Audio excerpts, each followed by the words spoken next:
Another limit example, this one is looking at the limit as x goes to 4 of the square root of x minus 2 over x minus 4. If you were to plug in 4 right now, the square root of 4 is 2, so this is 2 minus 2 or 0. And on the bottom I have 4 minus 4 or 0. So it's in this indeterminate form. So let's try to simplify this thing first. And one strategy that you might want to add to your toolbox is multiplying by conjugates for dealing with square roots. A conjugate is the same sort of square root expression you had, square root of x minus 2, but the conjugate switches the sign.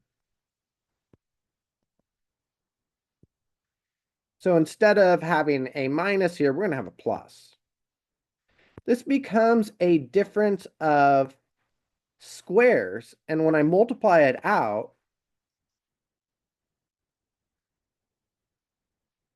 I'm going to have square root of x times the square root of x, that's x, plus 2 root 2 minus 2 root 2, those center terms cancel out, minus 2 times 2, giving me a 4 on the top.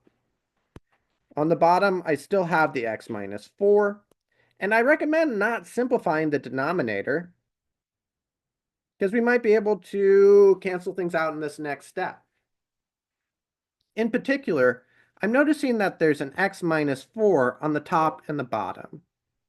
It might help to think about there being a placeholder 1 value there. Multiplying by 1 doesn't do anything.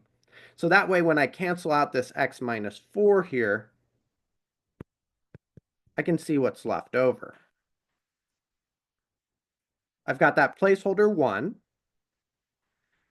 Limit of 1 is just 1. That's pretty nice. And on the bottom, I have the square root of x plus 2.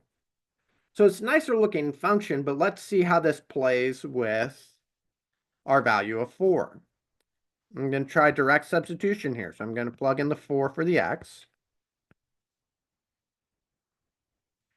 Gives me the square root of 4. The square root of 4 is 2. So I have 1 over 2 plus 2.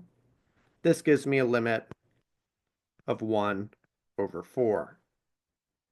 So if you had the limit as x goes to 4 of square root of x minus 2 over x minus 4, by multiplying the numerator and denominator by the conjugate with that square root piece, I was able to simplify this to a point where I could plug in the 4 and get my final limit 1 out of 4.